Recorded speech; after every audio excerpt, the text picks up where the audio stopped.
Yun guys, nakauwi na tayo. So grabe, tulog pa yung anak ko, napagod yata nag-aaral. Bali may nakita ako dito. Ba,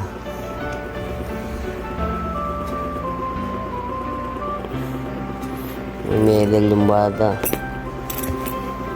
Pagod yata yung anak ko.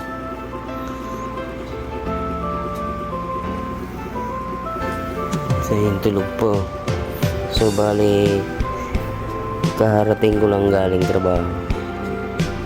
Grabe, nakakatawa naman yung ganito, yung galing kang trabaho tapos may madadatnan kang ganito.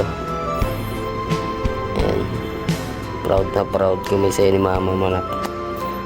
Sigurado pag nag-uwi nun bukas, tuwan-tuwa yun. So kung naalala nyo yung in-upload kong talumpati ng anak ko yun. So ito yung award niya. Ayan, tulog pa yung anak ko, napagod yata. Ayan, alas 7 na, tulog pa siya. Nakakatuwa.